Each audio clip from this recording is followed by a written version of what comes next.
পটুয়াখালীর পক্ষ থেকে, ওয়েলফেয়ার কমিশনের পক্ষ থেকে, বরিশালের পক্ষ থেকে। আজকে আমরা যে টপিকটা নিয়ে আলোচনা করব সেটা হচ্ছে, আমরা যে জীবনে বিপদে পড়ি, আমরা বিপদে পড়লে আমাদেরকে উদ্ধার করে কে? আল্লাহ ছাড়া আমাদের বাঁচানোর কেউ আছে? উদ্ধার করার কেউ আছে? রক্ষা করার কেউ আছে? এজন্য বিপদে পড়লে আমরা চাইবো কার কাছে? আমাদের যাই দরকার হোক আমরা ফরিয়াদ করব কার কাছে? নাকি মাজারে যেয়ে চাবেন? মাজারে যেয়ে চাবেন? অনেকে তো মাজারে যেয়ে কপাল ঘষে, আছে না নাই? মাজারে যেয়ে সন্তান চায়, আছে? এই এলাকায় নাই, এই এলাকার লোকদের আকীদা খালেস আমি জানি। মাজারে যেয়ে কপাল ঘষে আর সন্তান চায়। আচ্ছা, মাজারে গেলে সন্তান পাওয়া যায়? আচ্ছা, মাজারে না গেলে যদি বাচ্চা না হতো, গরু ছাগলের যে বাচ্চা হয় ওরা কোন মাজারে মানত করে বলেন? কথা কি বুঝতেছেন? এই যে প্রতি বছর গরু ছাগল ভেড়া এগুলো যে বাচ্চা দেয়, এরা কোন মাজারে যে মানত করে? এজন্য চাইতে হবে একজনের কাছে, তিনি কে? আমার প্রিয় পটুয়াখালীবাসী, মাজার জিয়ারত করা সুন্নাহ। আমরা মাজার জিয়ারত করব, আল্লাহ ওয়ালাদের কবরে যাব, আমরা সেখানে যে সালাম দিব, দোয়া করব, নিজের জন্য করব, কবরে শুয়ে থাকা মাইয়েতের জন্য করব, পুরো মুসলিম উম্মার জন্য করব। কিন্তু কবরে যিনি শুয়ে আছে ওই বাবার কাছে সন্তান চাওয়া যাবে? চাকরি চাওয়া যাবে? সফলতা চাওয়া যাবে? সফলতা দেয় কে? সবাই বলেন নাই, আওয়াজ করে বলেন, সফলতা দেওয়ার মালিক কে? এক কথাই রব্বুল আলামিন বলেন, ওয়া ইয়ামসাসকাল্লাহু বিদুররিন ফালা কাশিফা লাহু ইল্লা হু ওয়া ইয়ুরিদকা বিখাইরিন ফালা রাদ্দা লিফাদলি ইউসিবু বিহি মান ইয়াশাউ মিন ইবাদিহি ওয়া হুয়াল গফুরুর রহিম। আল্লাহু আকবার। আল্লাহ বললেন, ওয়া ইয়ামসাসকাল্লাহু বিদুররিন ফালা কাশিফা লাহু ইল্লা হু। আল্লাহ যদি তোমাকে কোনো বিপদ স্পর্শ করায়, আল্লাহ যদি তোমারে কোনো বিপদে ফেলে দেয়, ওই বিপদ থেকে উদ্ধার করার তিনি ছাড়া আর কেউ নাই। জোরে বলেন ঠিক কিনা? তিনি যদি কোনো বিপদে ফেলেন, তিনি ছাড়া বিপদ থেকে উদ্ধার করার কেউ নাই। আর তিনি যদি তোমার প্রতি কোনো অনুগ্রহ করতে চান, ওই অনুগ্রহ ঠেকিয়ে দেওয়ার ক্ষমতাও কারো নাই। আল্লাহ যদি আপনার সফলতা দিতে চায়, পৃথিবীর কোন শক্তি ওই সফলতাকে থামাতে পারে? এজন্য আল্লাহ বললেন, খবরদার, চিন্তা আর আকীদা খালিস করে নাও। ওয়া ইয়ামসাসকাল্লাহু বিদুররিন ফালা কাশিফা লাহু ইল্লা হু। আল্লাহ বিপদে ফেললে বিপদ থেকে উদ্ধার করার কেউ থাকে না। আর আল্লাহ যদি তোমার প্রতি দয়া দেখাতে চান, অনুগ্রহ করতে চান, ওই অনুগ্রহকে প্রতিরোধ করার মতো ক্ষমতা কারো নাই। তিনি তার বান্দাদের মধ্য থেকে যাকে ইচ্ছা তাকে দেন, যত ইচ্ছা তত দেন। তিনি ক্ষমাশীল, তিনি মেহেরবান। সুবহানাল্লাহ। তিনি ক্ষমাশীল, তিনি মেহেরবান। তাহলে এই আয়াত থেকে আমরা বুঝতে পারলাম, আমরা যদি বিপদে পড়ি আমাদেরকে কেউ বাঁচাতে পারে না। আমার বাবা আমারে বাঁচাতে পারে? হ্যাঁ? আমার মা আমাকে বাঁচাতে পারে? আমার বন্ধু আমারে বাঁচাতে পারে? আমার দলের কর্মী আমাকে বাঁচাতে পারে? আমার পীর সাহেব আমারে বাঁচাতে পারে? আমার পটুয়াখালীর ভাইয়েরা খেয়াল রাখবেন, বাঁচাতে পারে এক মহান সত্তা, উদ্ধার করতে পারে এক মহান সত্তা। চিৎকার করে বলুন, তিনি কে? আবার আল্লাহ বললেন, আম্মাই ইউজিবুল মুত্তাররা ইযা দাআহু ওয়া ইয়াকশিফুস সুআ ওয়া ইয়াজআলুকুম খুলাফাআল আরদ আইলাহুম মা'আল্লাহ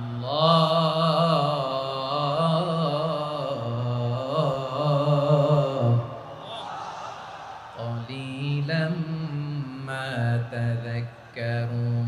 রব্বুল আলামিন বলেন, বিপদে পড়ে কাতর কণ্ঠে চিন্তাগ্রস্ত হয়ে যখন কেউ ফরিয়াদি হয়ে আল্লাহর ডাকে হাত তোলে, তখন এই ব্যক্তির ডাকে সাড়া দেয় কে? সবাই বলুন। কণ্ঠে বিপন্ন অবস্থায় আপনি যখন কেঁদে কেঁদে হাত তুলে আপনার দুঃখের কথা জানান, আপনি যখন ডাকেন তারে, তখন আপনার ডাকে সাড়া দেয় কে? আল্লাহ বলে, আমি সাড়া দেই। তোমাদের বিপদকে মুক্ত করে দেয় কে? ওই আল্লাহর সাথে কোনো উপাস্য আছে নাকি? কিন্তু খুব অল্প সংখ্যক লোকই তোমরা উপদেশ গ্রহণ করো। কথাটা কার? তাহলে বিপন্ন মানবতা যখন কাঁদে, মানুষ যখন বিপদে পড়ে নিরুপায় হয়ে ফরিয়াদ করে, তার ডাক শোনার কেউ নাই একজন ছাড়া। চিল্লায় বলেন তো তিনি কে? এজন্য আমরা ফরিয়াদের হাত কার দিকে তুলব? প্রিয় পটুয়াখালী বলেন, ফরিয়াদের দুটো হাত আমরা কার দিকে তুলব? এবং খেয়াল রাখতে হবে, মাথার সাথে সেট করে নিতে হবে, আল্লাহ ছাড়া আমাকে উদ্ধার করার কেউ নাই। এই পৃথিবীতে কেউ আপন না। প্রিয় ভাইরা, বিপদে বললে বোঝা যায় কেউ আপন না। আপন শুধু একজন মহান সত্তা, তিনি কে? এটা কি আপনারা খেয়াল রাখতে পারবেন? হ্যাঁ, বিপদে আপদে কেউ আমাদের বাঁচাতে পারে না, তরাতে পারে না, মুক্তি দিতে পারে না, উদ্ধার করতে পারে না, একমাত্র আমার প্রভু ছাড়া, আল্লাহ ছাড়া। চিল্লায় বলেন ঠিক কিনা? এবং প্রিয় পটুয়াখালীর ভাইয়েরা, মাথার সাথে এটা সেট করে নিতে হবে যে আমাদের পুরো জীবনটাই পরীক্ষা। পুরো জীবনটাই কি? The life is a test. পুরো জীবনটাই পরীক্ষা। এই জীবনে বিপদ আসবে, আপদ আসবে, পরীক্ষা আসবে, সবার জীবনে এটা থাকে। এক একজনের পরীক্ষা এক এক রকম। আমার পরীক্ষা একরকম, মাসুদ ভাইয়ের পরীক্ষা একরকম, চৌধুরী সাহেবের পরীক্ষা একরকম, আপনার পরীক্ষা একরকম, ওনার পরীক্ষা আবার আরেক রকম। পুরো পৃথিবীটাই পরীক্ষা ক্ষেত্র, সবাই পরীক্ষা দিচ্ছি, কিন্তু কারো পরীক্ষা প্রশ্নের সাথে কারোটার মিল নাই। সুবহানাল্লাহ পড়বেন না? পুরোটাই পরীক্ষা ক্ষেত্র, সবাই পরীক্ষার্থী, কিন্তু প্রশ্নপত্র একটার সাথে আরেকটা মিলে না। One doesn't match the other. একজনেরটার সাথে আরেকজনেরটা মিলে না। কাউকে আল্লাহ তাআলা ধনী বানিয়ে পরীক্ষা করেন। কি বানিয়ে? কথা কি বুঝতেছেন নাকি কষ্ট হচ্ছে? কষ্ট হচ্ছে আপনাদের? কাউকে আল্লাহ ধনী বানিয়ে পরীক্ষা করেন, আবার কাউকে আল্লাহ তাআলা গরিব বানিয়ে পরীক্ষা করেন, কাউকে আল্লাহ অসুস্থ বানিয়ে পরীক্ষা করেন। কেউ দেখবেন যে দুরারোগ্য ব্যাধিতে আক্রান্ত, ডাক্তার বলেছে আর সময় নাই, দুরারোগ্য ব্যাধি, ক্যান্সার, যার নেই কোনো অ্যান্সার, তার জন্য পরীক্ষা হচ্ছে এই রোগ। আরেক লোক দেখবেন তার আবার রোগ বালাই নাই, মাশাআল্লাহ, তাকে আল্লাহ তাআলা আর্থিক দৈন্যতা, দারিদ্রতা দিয়ে পরীক্ষা করছেন। এরকম আছে না নাই? টাকা পয়সা নাই, দিন আনে দিন খায়, যা আছে তাতে চলে না, এটা তার জন্য পরীক্ষা। আবার আরেক শ্রেণীর লোক দেখবেন তাকে আল্লাহ অসুস্থতাও দেয় নাই, দারিদ্রতাও দেয় নাই, তার দাম্পত্য জীবনের সমস্যা। আছে না নাই? স্ত্রী কথা শোনে না, অথবা ছেলে মেয়ে কথা শোনে না। তাহলে পরীক্ষা সবার জীবনে আছে, এক একজনের পরীক্ষাটা এক এক রকম। আল্লাহ তাআলা দেখতে চায় যে এই পরীক্ষার সময় আমরা কিরকম রেসপন্স করি। How to deal with the test, কিভাবে এই বিপদ আপদ পরীক্ষাগুলোকে আমরা হ্যান্ডেল করব, ডিল করব, এটা হচ্ছে আজকের আলোচনার বিষয়। বুঝতে পেরেছেন সবাই আমার প্রিয় ভাইয়েরা? তাহলে পরীক্ষাময় আমাদের জীবন, বিপদ আপদ পরীক্ষা, এটা মানুষের পিছু ছাড়ে না। সবার জীবনে পরীক্ষা আছে। নবীদের জীবনেও পরীক্ষা ছিল। সাহাবারা জিজ্ঞেস করেছেন, ইয়া রাসূলুল্লাহ, আইয়ুন নাসি আশাদ্দু বালাআন ফিদ দুনিয়া, এই দুনিয়ার বুকে কাদের পরীক্ষা সবচেয়ে বেশি? বিশ্বনবী বলেছেন, আল আম্বিয়া। এই পৃথিবীতে সবচেয়ে বেশি পরীক্ষা আল্লাহ তাআলা নিয়ে থাকেন নবীদের। কাদের? নবীদের। সুম্মাল আমসাল ফাল আমসাল, এরপরে নবীদের পরের স্তরে যারা, তাদের পরীক্ষা। এরপরে তাদের পরের স্তরে যারা, তাদের পরীক্ষা। সিদ্দিকিনদের, শুহাদাদের, সালিহিনদের, আল্লাহওয়ালাদের। যার ঈমান যত মজবুত, তার জীবনে পরীক্ষাও তত বেশি। চিল্লায় বলেন ঠিক কিনা? তাহলে মুমিনরা, বিশ্বাসীরা, আমরা কি পরীক্ষা বিপদ আপদে ভয় পাই? হ্যাঁ, বিপদ দেখলে ভয় লাগে আপনাদের? ভয় লাগে? হ্যাঁ, না, মুমিনরা বিপদে ভয় পায় না, তারা হতাশ হয় না, সুবহানাল্লাহ, তারা নিরাশ হয় না। বিশ্বাসীরা হাল ছেড়ে দেয় না, তারা ভরসা রাখে একজনের উপর। চিল্লায় বলতে হবে তিনি কে? কারণ মুমিন জানে the grief isn't permanent, the test isn't permanent, the struggle in our life isn't permanent. আমাদের জীবনের দুঃখ, কষ্ট, স্ট্রাগল, এগুলো পার্মানেন্ট নয়। after every difficulties there is an ease. সব কষ্টের পরেই একটা সুখ আছে না নাই? রব্বুল আলামিন বলেন, ফা ইন্না মাআল উসরি ইউসরা, ইন্না মাআল উসরি ইউসরা, ভয় পেও না, চিন্তা করো না, কষ্টের সাথেই আমি রেখে দিয়েছি স্বস্তি। সুবহানাল্লাহ বলেন। মুমিন জীবনে বিপদ যত বেশি, কষ্ট যত বেশি, তার সামনে সফলতা তার চেয়েও বেশি, ঠিক কিনা বলেন? কারণ বিশ্বাসীরা জানে রাত্রি যত গভীর হয় সুবহে সাদিকের সময় তত আগাতে থাকে।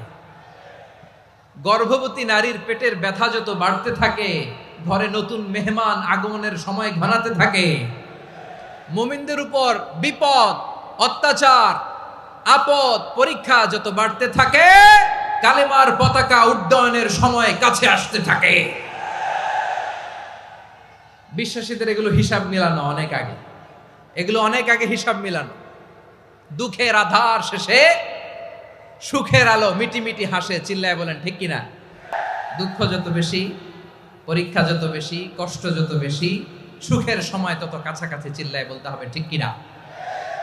এজন্য মুমিন জীবনে পরীক্ষা বেশি, মুমিনদের হতাশা নাই। মুমিনরা নিরাশ হয় না, হতাশ হয় কাফিররা। মুমিনরা কখনো হাল ছেড়ে দেয় না, মুমিনরা ভরসা রাখে একজনের উপর, তিনি কে? তাহলে আমার প্রিয় পটুয়াখালীবাসী, বিপদ থাকবে, পরীক্ষা থাকবে, এই বিপদ থেকে আমাদেরকে উদ্ধার করবেন একজন, তিনি কে? আমরা শুধু আল্লাহর উপরই ভরসা রাখবো। রাজি আছেন তো? চাইবো একজন সত্তার কাছে, আওয়াজ করে বলুন তিনি কে?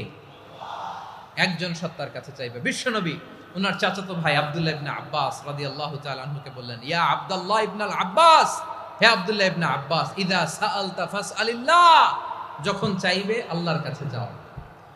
ও আব্দুল্লাহ, যখন চাইবা আল্লাহর কাছে চাও। ওয়া ইযা ইসতাআনতা ফাসতাইন বিল্লাহ, যখন সাহায্য চাইবা আল্লাহর কাছে ফরিয়াদ করো।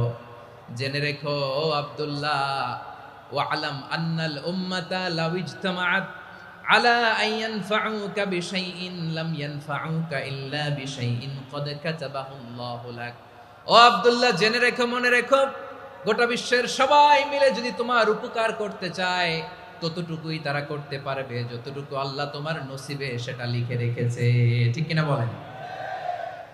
আর যদি গোটা বিশ্বের সবাই মিলে তোমার বিরুদ্ধে কনস্পাইরেসি করে, ষড়যন্ত্র করে, গোটা বিশ্বের সবাই মিলেও যদি তোমার ক্ষতি করতে চায় ততটুকুই শুধু পারবে যেটা আল্লাহ তোমার জন্য বরাদ্দ রেখেছে। যতটুকু আল্লাহ তাআলা তোমার জন্য বরাদ্দ রেখেছে অতটুকুই ক্ষতি করতে পারবে, আর এক চুল বেশিও করতে পারবে না, কমও করতে পারবে না, চিল্লায় বলেন ঠিক কিনা? এজন্য আমরা চাইবো কার কাছে? সবাই বলেন নাই, আওয়াজ করে বলেন কার কাছে? সব সময় আমরা আল্লাহর কাছে চাইবো, বিপদে আপদে, সুখে দুঃখে, সচ্ছল অবস্থায় অসচ্ছল অবস্থায়, পরাজয়ের সময় বিজয়ের সময়, সব সময় আমরা ভরসা রাখবো কার উপর? সবাই বলুন। একদল লোক আছে যারা বিপদে পড়লে আল্লাহরে ডাকে, আছে না নাই? পটুয়াখালীতে মাশাআল্লাহ নাই। বিপদ আসলে আল্লাহরে ডাকে, বিপদ নাই আল্লাহও নাই। বিপদে পড়লে নামাজ পড়ে, বিপদও নাই নামাজও নাই। বিপদে পড়লে জিকির করে, বিপদ যখন চলে যায় ওদের জিকিরও বন্ধ হয়ে যায়, এরকম আছে না নাই? কিছু লোক দেখবেন পরীক্ষা আসলে নামাজ পড়ে, আছে আছে? জেনজি আওয়াজ করো, এরকম আছে? এই কমন পড়ে গেছে, কমন পড়ছে। দেখবেন পরীক্ষার সময় নামাজ পড়ে, পরীক্ষাও নাই নামাজও আছে, এরকম। কিছু লোক আছে অসুস্থ হলে আল্লাহরে বড্ড ভালোবাসে, আল্লাহরে খুব ডাকে। অসুস্থ হইলে অসুস্থতাও নাই, আল্লাহ স্মরণও নাই। দেখবেন কিছু লোক নির্বাচন আসলে খুব আল্লাহ আল্লাহ হয়ে যায়, তখন দেখবেন মাথার মধ্যে হেজাব লাগায়, পাঞ্জাবি লাগায়, আল্লাহ আল্লাহ হয়ে যায়। নির্বাচনও নাই, এরপরে আল্লাহর কথাও নাই, আছে না নাই? না, এরকম হওয়া যাবে না। সব সময় আমরা আল্লাহরে ডাকবো, বিপদে আপদে সব সময় ভরসা রাখবো আমরা একজনের উপর। আওয়াজ করে বলেন তিনি কে? এ কথাই আল্লাহ তাআলা আমাদের চোখে আঙ্গুল দিয়ে জানিয়ে দিলেন, ফাইদা রাকিবু ফিল ফুলকি দা'আউল্লাহা মুখলিসিনা লাহুদ্দিন ফালাম্মা নাজ্জাহুম ইলাল বাররি ইযা হুম ইউশরিকুন। আল্লাহ বলে একদল লোক আছে, তারা যখন নৌযানে চড়ে, জলযানে চড়ে, সাগরের মধ্যে যখন জাহাজে চড়ে, লঞ্চে চড়ে, তারা যখন তুফানের সম্মুখীন হয় তখন তারা আল্লাহরে বড্ড বেশি ডাকে, একান্তভাবে ডাকে, বিশুদ্ধ চিত্তে ডাকে। আবার তুফান থেকে তাদেরকে সেফ জোনে নিয়ে, নিরাপদ জোনে নিয়ে যখন বন্দরে আমি আল্লাহ তাদেরকে ভিড়িয়ে দেই, ওই লোকগুলো আবার আমি আল্লাহর সাথে শিরিক করে। এরকম আছে না নাই? জাহাজে উঠছে, সাগরের মাঝখানে তুফান, ওই সময় দেখবেন আল্লাহ কারে কয়। এই কথা তো আপনাদেরকে বোঝানো সহজ, আপনারা তো নদীর দেশের মানুষ। লঞ্চে চড়েন নাই কারা কারা দেখি? লঞ্চে চড়ছেন? হ্যাঁ, লঞ্চে চড়ে নাই এরকম একজনও নাই এখানে। আচ্ছা, লঞ্চে উঠছেন কে কে দেখি? মাশাআল্লাহ, মাশাআল্লাহ, মাশাআল্লাহ। ঠিক আছে, আপনাদের বোঝানো সহজ। আচ্ছা, লঞ্চে উঠে তুফানের সম্মুখীন হয়েছেন, জলোচ্ছ্বাস সবাই, মাশাআল্লাহ। তো এই ওয়াজ তো আপনাদের মুখস্থ, ঠিক কিনা বলেন? আমার বলার দরকার নাই, বলেন। মাঝ নদী, তুফান, জলোচ্ছ্বাস, জলের মধ্যে উচ্ছ্বাস, ঢেউ, টর্নেডো, সাইক্লোন, মেঘের ঘনঘটা, পরিবেশ ঘুটঘুটে অন্ধকার, লঞ্চ একবার এদিকে আরেকবার ওইদিকে, ভিতরে কি অবস্থা হয় বলেন তো? হ্যাঁ, তখন মুসলিমও আল্লাহর ডাকে, হিন্দু আল্লাহর ডাকে, ঠিক কিনা বলেন? আস্তিক আল্লাহর ডাকে, নাস্তিক আল্লাহর ডাকে, ঠিক কিনা? লঞ্চের ভেতর, স্টিমারের ভেতর কান্নারের রোল পড়ে যায়, চিৎকারের রোল পড়ে যায়, সবার মুখ দিয়ে শুধু একটা আওয়াজ, লা ইলাহা লা ইলাহা লা ইলাহা সুবহানাল্লাহ আলহামদুলিল্লাহ লা ইলাহা। আল্লাহ নামের জিকির করবে যারা, আল্লাহর কাছে প্রিয় তারা, আল্লাহর কাছে প্রিয় যারা, জান্নাতে প্রবেশ করবে তারা, জোরে লা ইলাহা লা ইলাহা ইল্লাল্লাহ লা ইলাহা ইল্লাল্লাহ মুহাম্মাদুর রাসূলুল্লাহ সাল্লাল্লাহু আলাইহি ওয়াসাল্লাম। আমার প্রিয় পটুয়াখালীবাসী, তাহলে লঞ্চের ভেতরে যখন আমরা তুফানের মধ্যে পড়ি, তখন সবাই মিলে আমরা একটা নামের জিকির করি। নামটা কার? মুসলমানেরাও ডাকে, হিন্দুরাও ডাকে, আস্তিকও ডাকে, নাস্তিকও ডাকে, সবাই ডাকে একজনকে, তিনি কে? আবার দেখবেন ওই আল্লাহ তুফানের পরে, ঝড়ের পরে ওই লঞ্চটাকে যখন সদর ঘাটে ফিরিয়ে দেয়, আবার আমরা নাফরমানি শুরু করে দেই। সে কোথায় আল্লাহ বললেন, ফাইদা রাকিবু ফিল ফুলকি দা'আউল্লাহ মুখলিসিনা লাহুদ্দিন ফালাম্মা নাজ্জাহুম ইলাল বাররি ইযা হুম ইউশরিকুন। সাগরে যখন তুফানে পড়ে আমি আল্লাহর ডাকে, আবার আমি আল্লাহ যখন বাঁচিয়ে দেই, আবার আমি আল্লাহর সাথে শিরিক শুরু করে। আমরা কি এরকম হতে চাই নাকি? এরকম করবেন? হ্যাঁ না, আমরা তুফানে পড়লেও আল্লাহরে ডাকি, আবার বাঁচায় দেওয়ার পরেও ডাকি কারে? আল্লাহকেই ডাকি। বিমানের মধ্যে মাঝে মাঝে দেখবেন যে এয়ার টার্বুলেন্স হয়, জানেন? এয়ার টার্বুলেন্স জানেন তো? মাঝে মাঝে বিমানটা বাউন্সিং করে, বাম্পি, ভেরি বাম্পি ওয়েদার। শোনেন নাই? 40,000 ফিট উপরে যখন থাকে, তখন পাইলট মাঝে মাঝে বলে, dear passengers, ladies and gentleman, right now we are flying 40,000 feet above the ground and we are passing very air turbulence, very heavy air turbulence right now. Please fasten your seat belt. দেখবেন মাঝে মাঝে বলে যে, ভদ্র মহিলা, ভদ্র মহোদয়গণ, আমরা 40,000 ফিট উপর দিয়ে যাচ্ছি আর এয়ার টার্বুলেন্স ফেস করছি, মেহেরবানি করে আল্লাহর হস্তে সিট বেল্ট বাঁধুন। তখন বিমানটা এরকম বাউন্সিং করে, শেকিং করে। আপনারা মুখোমুখি হয়েছেন? ইদানিং এই এয়ার টার্বুলেন্স বেড়ে গিয়েছে। গত বছর আমার ইন্টারন্যাশনাল অনেকগুলো ফ্লাইট ছিল, তো আমি দেখলাম যে আগের ফ্লাইটগুলোর তুলনায় এখন এয়ার টার্বুলেন্স খুব বেশি। আমি একটু রিসার্চ করে দেখলাম ক্লাইমেট চেঞ্জের কারণে, জলবায়ু পরিবর্তনের কারণে আকাশের বাতাসের মুভমেন্টে পরিবর্তন হয়েছে, ফলে এখন বিমান শেকিং করে বেশি, বাউন্সিং, বাম্পি ওয়েদার। তো বলেন তো 40,000 ফিট উপরে যখন আপনি, কয় হাজার ফিট, সবাই বলুন কয় হাজার ফিট, 40,000 ফিট উপরে যখন আপনি, তখন যখন বিমানটা এরকম বাউন্সিং করে, সবাই যখন ভমিটিং করে বিমান নষ্ট করে দেয়, বমি করে, তখন বাঁচানোর কে আছে আল্লাহ ছাড়া? কেউ আছে? ওই মুহূর্তেও সবাই মিলে একজনের ডাকে আওয়াজ করে বলেন তিনি কে? মাঝে মাঝে কিছু সোশ্যাল মিডিয়ায় কিছু ভিডিও পাওয়া যায় যে হেভি যখন এয়ার টার্বুলেন্স হয়, 10 সেকেন্ড 15 সেকেন্ডের কিছু ভিডিও পাওয়া যায়, বিমানটা এরকম বাউন্সিং করছে, বাম্পি ওয়েদার, কাঁপছে, মানুষগুলো বমি করছে, অক্সিজেন মাসগুলো সব ঝুলে পড়েছে, বিমানটা শুধু কাঁপছে। তখন দেখবেন বিমানের ভেতরেও এরকম লঞ্চের মতো চিৎকার আছে না নাই? বিমানের ভেতরেও তখন চিৎকার। গত বছর হিথ্রো এয়ারপোর্ট থেকে সিঙ্গাপুর এয়ারলাইন্সের একটা ফ্লাইট, হিথ্রো টু চাঙ্গি, একটা ফ্লাইটে এমন বেশি এয়ার টার্বুলেন্সের শিকার হয়েছিল ওই এয়ারক্রাফটটা, 33 জন যাত্রী সেখানে আহত হয়েছে, একজন যাত্রী নিহত হয়েছে। কেবিন ক্রুজ, এয়ার হোস্টেস যারা আছে, একজনের নাক ফেটে, চোখ ফেটে, কপাল ফেটে, ব্লিডিং হয়ে শয়লা। প্রিয় ভাইরা, ওই 40,000 ফিট উপরে বিমানটা যখন কাঁপবে, তখন আমাদেরকে আল্লাহ ছাড়া আর কেউ বাঁচানোর আছে? এত আসতে বললে হবে? ওই কঠিন মুহূর্তে আমার বাবা আমারে বাঁচাতে পারে, আমার বন্ধু আমারে বাঁচাতে পারে।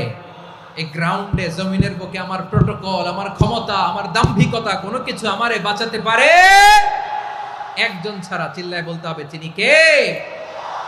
সে আল্লাহ বললেন, গোলাম আমি বিপদের সময় ঠিকই তোমাদের বাঁচিয়ে দেই। ওই বিমানের ভেতরে 40,000 ফিট উপরে যখন তোমরা এয়ার টার্বুলেন্সের শিকার হও, তখন নাস্তিকও আল্লাহরে ডাকে, হিন্দু আল্লাহরে ডাকে, জোরে বলেন ঠিক কিনা? আবার বিমানটা যখন শান্ত হয়ে যায়, একটু পরেই বিমানের স্ক্রিনের মধ্যে হিন্দি সিনেমা খোঁজে। বিমানের স্ক্রিনে কিন্তু বিশাল ওখানে আফলাম ফিল্মের একেবারে বোঝাই করা। বিমানটা শান্ত হলে আবার হিন্দি সিনেমা দেখা শুরু করে। একটু আগে ডাকছিল কারে? দেখবেন বাংলাদেশে আমাদের ক্রিকেটাররা যখন অন্য কোনো দেশের সাথে খেলে, অনেক সময় এমন হয় বল বাকি একটা, রান দরকার 6টা। বল বাকি কয়টা? পটুয়াখালী বোঝে নাই বোধহয়। বল বাকি কয়টা? রান দরকার। আপনি দেখবেন ক্যামেরাম্যান তখন গ্যালারিতে খালি দেখায় দর্শকদের যে কি অস্থিরতা। হিপ হপ স্টাইলের মেয়েটা, যে মেয়েটার ওড়না এতক্ষণ ছিল গলায়, এতক্ষণ কই ছিল, ওই মেয়েটা দেখবেন ওড়নাটা টেনে মাথায় দিয়ে এরকম মুনাজাত ধরতেছে, আল্লাহ আল্লাহ, একটা সক্কা, আল্লাহ আল্লাহ, আমার লাল সবুজের পতাকারে তুমি অপমানিত কইরো না আল্লাহ, ইন্ডিয়ার সাথে আমাদের খেলা, আল্লাহ আল্লাহ, একটা ছক্কা, একটা। পুরো খেলা জুড়ে এই মেয়ের ওড়না ছিল গলায়, কিন্তু যখন 1 বলে 6 রান দরকার, ওড়না চলে আসছে কোথায়? মাথায়। আবার মুনাজাত আছে না নাই? ঠিকই বাংলাদেশের দামাল ছেলে এমন এক শট মারলো, বল চলে গেল স্টেডিয়ামের বাইরে, ছক্কা, জিতে গেলাম আমরা। পুরো স্টেডিয়াম জুড়ে চিৎকার, হই হুল্লোর, মৌজ মাস্তি। যেই মেয়েটা মাথার মধ্যে ওড়না দিয়ে এতক্ষণ সুবহানাল্লাহ সুবহানাল্লাহ বলে আল্লাহর কাছে দোয়া করেছে, ওই মেয়ে এখন আবার ওড়না ফেলে দিয়ে নাচা শুরু করে দিয়েছে।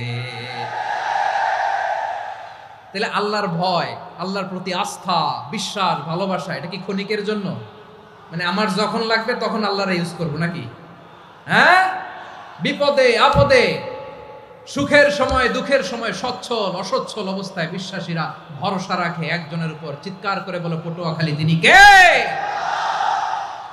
সে আল্লাহ বললেন, গোলাম মনে করো না জাহাজ থেকে সদরঘাটে ভিড়িয়ে দিলাম, তুমি নিরাপদ হয়ে গেছো। মনে করো না 40,000 ফিট থেকে সেফ ল্যান্ডিং এর পরে এয়ারপোর্টে নেমে গেলেই তুমি নিরাপদ হয়ে গেছো।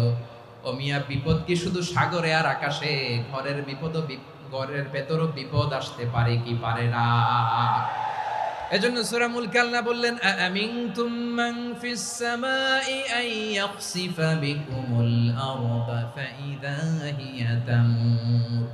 তোমরা কি ভাবছো তোমরা নিরাপদ?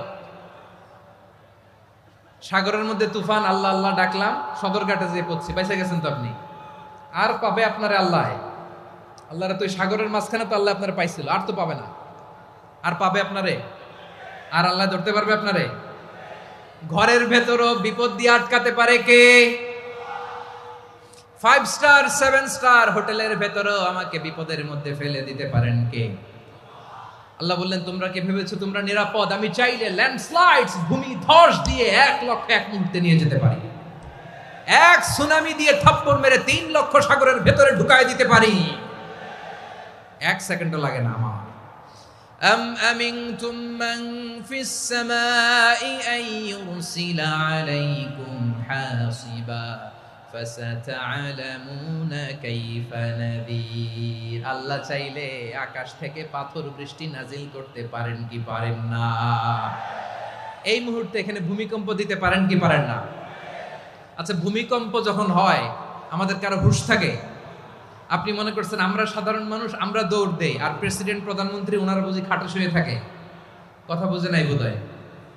ভূমিকম্প, আর্থকোয়েক যদি হয়, বাঁচার জন্য আমরা কি করি? হয় খাটের তলায়, ডাইনিং টেবিলের নিচে, উপরে শক্ত কিছু আছে এটার নিচে, অথবা ঘর থুইয়া দেও দৌড়। তো প্রধানমন্ত্রী উনি কি করে? প্রেসিডেন্ট উনি কি করে? হ্যাঁ, উনি খাটের মধ্যে যে শুয়ে থাকে নাকি? উনিও দৌড়, সাধারণ মানুষও দৌড়, প্রধানমন্ত্রীও দৌড়, বাড়িওয়ালাও দৌড়, ভাড়াটিয়াও দৌড়, সবাই দৌড়। নাকি ভাড়াটিয়ারা বাড়ি থুইয়া দৌড়, বাড়িওয়ালারা আর বেরোয় না? এরকম না। তাহলে যে কোনো মুহূর্তে ভূমিকম্প দিয়ে নাস্তানাবুদ করতে পারে কে? আমার প্রিয় ভাইয়েরা, আমরা নিরাপদ নই, আমরা তার দয়ায় বেঁচে আছি। কার দয়ায়? এজন্য আল্লাহ বললেন গোলাম, যে কোনো মুহূর্তে বিপদ দিয়ে তোমাদেরকে নাস্তানাবুদ করতে পারি। বিশ্বাসী বলে যদি নিজেকে দাবি করো, সব সময় ডাকতে হবে একজন সত্তাকে। বলেন তিনি কে? এই কথা ক্লিয়ার? এই সবগুলো উদাহরণ শেষে সবার কাছে ক্লিয়ার হয়েছে না যে বিপদ থেকে, আপদ থেকে, পরীক্ষা থেকে, ক্যালামিটি থেকে আমাদেরকে কেউ বাঁচাতে পারে না একজন সত্তা ছাড়া। আবারও বলেন তো তিনি কে? ক্লিয়ার? হ্যাঁ, সবাই বুঝতে পারছেন? আচ্ছা, এবার আমরা দেখি বিষ্ণু ইসা ইসলামের জীবনে বিপদ আপদ ছিল কিনা। উনি বিপদ আসলে কিভাবে ডিল করতেন, বিপদ আসলে কোন দোয়া পড়তে হয়, কিভাবে ফরিয়াদের হাত উত্তোলন করতে হয়, কিভাবে রবের দরবারে নতজানু হয়ে ফরিয়াদ করতে হয়, এটা জানার দরকার আছে না নাই? আসুন আমরা বিশ্বনবীর জীবনী থেকে দেখি বিপদ আসলে উনি কি করতেন। বিপদ আসলেই প্রথমে বিশ্বনবী ইসা ইসলাম একটা দোয়া পড়তেন। কি পড়তেন? তিনি পড়তেন ইন্না লিল্লাহি ওয়া ইন্না ইলাইহি রাজিউন। নিশ্চয় আমরা আল্লাহর জন্য, নিশ্চয় আমরা কার দিকে ফিরবো ভাই? আবার কার দিকে ফিরবো? আওয়াজ করে বলুন তো, আমরা এসেছি কার কাছ থেকে, আবারও ফিরে যাব কার কাছে? এজন্য বিশ্বনবী পড়ছেন ইন্না লিল্লাহি ওয়া ইন্না ইলাইহি রাজিউন। নিশ্চয় আল্লাহর জন্য, ওই আল্লাহর দিকেই আমরা ফিরে যাব। তারপরে বিশ্বনবী পড়তেন আল্লাহুম্মা আজুরনি ফি মুসিবাতি ওয়াখলুফ লি খায়রাম মিনহা। একসাথে প্রথমে পড়তেন ইন্না লিল্লাহি ওয়া ইন্না ইলাইহি রাজিউন, তারপর পরই পড়তেন আল্লাহুম্মা আজুরনি ফি মুসিবাতি ওয়াখলুফ লি খায়রাম মিনহা। মানে আল্লাহ, এই যে আমি বিপদে ধৈর্য ধারণ করলাম, এটার সব তুমি আমারে দাও, আর যেটা হারালাম এর চেয়ে ভালো কিছু দিয়ে মেকআপ করে দিও, ভালো কিছু দিয়ে বদল করে দিও। সুবহানাল্লাহ পড়েন। তাহলে বিপদ আসলে আমরা কি পড়ব? কথা বলেন। এই যে আমি শুয়েছিলাম, নাশিদ গাচ্ছিল ওরা, এদেশে পরস্পরে দেখা হলে দেয় সালাম, এদেশে আমজনতার হৃদয় জুড়ে পাকালাম, এদেশে বিপদ এলে সর্বজনে সর্বক্ষণে দোয়া পড়ে ইন্না লিল্লাহ। কি পড়ে? সুবহানাল্লাহ সুবহানাল্লাহ সুবহানাল্লাহ সুবহানাল্লাহ। এদেশে আজান শুনে সূর্য ওঠে শহর গ্রামে, এদেশে আজান শুনে সূর্য ডুবে সন্ধ্যা নামে, এদেশে সকল কাজে সবাই বলে বিসমিল্লাহ, এদেশে ভালো কিছু দেখে শুনে হাসি মুখে সবাই বলে মাশাআল্লাহ। সুবহানাল্লাহ পড়েন। তাহলে বিপদ এলে আমরা কি পড়ি? কথা বুঝলে সবাই উত্তর দিতে হবে। বিপদ এলে কি পড়ি? তাহলে বিপদ এলেই আমরা এখন থেকে ইন্না লিল্লাহ পড়বো, নাকি হাই হুতাশ করবেন? একদল আছে হাই হুতাশ করে, হায় আল্লাহ রে মোর কি হইল রে, মুই কি হরমু রে, মুই কমবে জামু রে, আছে না নাই? এরকম বিলাপ করতে নিষেধ করেছেন বিশ্বনবী। কি করব, কই যাব, কি হবে, হায় হায়, এরকম হাহুতাশ আছে না নাই? বিশ্বাসীরা হাহুতাশ করে না, তারা ইন্না লিল্লাহ পড়ে। কি পড়ে মনে থাকবে? আমরা পড়বো ইন্না লিল্লাহি ওয়া ইন্না ইলাইহি রাজিউন। নিশ্চয়ই আমরা আল্লাহর জন্য, আমরা আল্লাহর দিকেই ফিরে যাব। এরপর পড়বো আল্লাহুম্মা আজুরনি ফি মুসিবাতি ওয়াখলুফ লি খায়রাম মিনহা। আল্লাহ, আমি যে বিপদে ধৈর্য ধারণ করলাম এটার সওয়াব দিও, আর যা হারালাম তার চেয়ে ভালো কিছু দিয়ে বদল করে দিও। সুবহানাল্লাহ পড়েন। বিশ্বনবীর হাদিস শুনলেন উম্মে সালামা রাদিয়াল্লাহু তাআলা আনহা। ওনার স্বামী হলো আবু সালামা। মজার ঘটনা খেয়াল করে শুনেন আমার প্রিয় কলিজার টুকরা ভাইয়েরা। কানগুলো খরগোশের কানের মতো খাড়া করে আমার দিকে তাকান। সাইয়্যিদাতুনা উম্মে সালামা রাদিয়াল্লাহু তাআলা আনহা, ওনার স্বামীর নাম আবু সালামা। শ্রেষ্ঠ দম্পতি, শ্রেষ্ঠ ফ্যামিলি।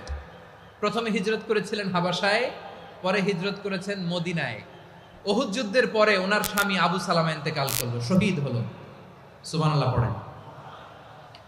যখন আবু সালামা ইন্তেকাল করলো, উম্মে সালামা রাদিয়াল্লাহু তাআলা আনহা কেঁদে কেঁদে হয়রান। আর নবীর শিখানো বাণী অনুযায়ী তিনি বারবার পড়ছিলেন ইন্না লিল্লাহ। কি পড়ছিলেন? জামু কি হরমু এগুলো বলে নেই, কি বলছে? ইন্না লিল্লাহ। যেহেতু বিশ্বনবী বলেছেন কেউ যদি বিপদের প্রথম ধাক্কায় পড়ে ইন্না লিল্লাহি ওয়া ইন্না ইলাইহি রাজিউন, আল্লাহুম্মা আজুরনি ফি মুসিবাতি ওয়াখলুফ লি খায়রাম মিনহা, তাহলে এই বিপদে যে সে যা হারালো তার চেয়ে শ্রেষ্ঠ কিছু দিয়ে আল্লাহ তার বদল দিয়ে দিবে। এই হাদিস শুনে উম্মে সালামা রাদিয়াল্লাহু তাআলা আনহা ওনার প্রাণ প্রিয় স্বামী আবু সালামার ইন্তেকালের পরে চোখের পানি ছাড়ে আর পড়ে ইন্না লিল্লাহি ওয়া ইন্না ইলাইহি রাজিউন, আল্লাহুম্মা আজুরনি ফি মুসিবাতি ওয়াখলুফ লি খায়রাম মিনহা। বারবার এই দোয়া পড়ে চোখের পানি ছাড়ে, এই দোয়া পড়ে চোখের পানি ছাড়ে, আর মনে মনে বলে আবু সালামার মতো ভালো মানুষ মদিনাতে নাই, আবু সালামার চেয়েও ভালো মানুষ মদিনাতে নাই, তার চেয়ে ভালো মানুষ কি করে আল্লাহ তাআলা আমারে দিবে, তার চেয়ে ভালো মানুষ তো আমি মদিনাতে দেখি না। চোখের পানি দিয়ে বুক ভাসায় আর নবীর হাদিসের উপর আমল করে পড়ে ইন্না লিল্লাহি ওয়া ইন্না ইলাইহি রাজিউন, ইন্না লিল্লাহি ওয়া ইন্না ইলাইহি রাজিউন। পড়তে পড়তে চোখের পানি ছাড়ে আর চিন্তা করে বিশ্বনবী বললেন এই দোয়া পড়লে যেটা হারালাম তার চেয়ে ভালো কিছু দিয়ে আল্লাহ পুরস্কার দেয়। আবু সালামার চেয়ে ভালো মানুষ মদিনার মধ্যে আর কে হতে পারে? কি আজীব তামাশা, কি অবাক করা ঘটনা। কিছুদিন পরে দেখা গেল সাইয়্যিদুল মুরসালিন রাহমাতাল লিল আলামিন স্বয়ং বিশ্ব নবী উম্মে সালামাকে বিয়ের প্রস্তাব পাঠিয়েছে। স্বয়ং বিশ্ব নবী উম্মে সালামা রাদিয়াল্লাহু তাআলা আনহাকে বিয়ের প্রস্তাব পাঠিয়েছেন। উনি রাজি হয়ে গেলেন, বিয়ে হয়ে গেল, উনি হয়ে গেলেন উম্মুল মুমিনিন, আমাদের মা, পুরো মুসলিম উম্মার মা। চিৎকার করে বলেন আল্লাহু আকবার।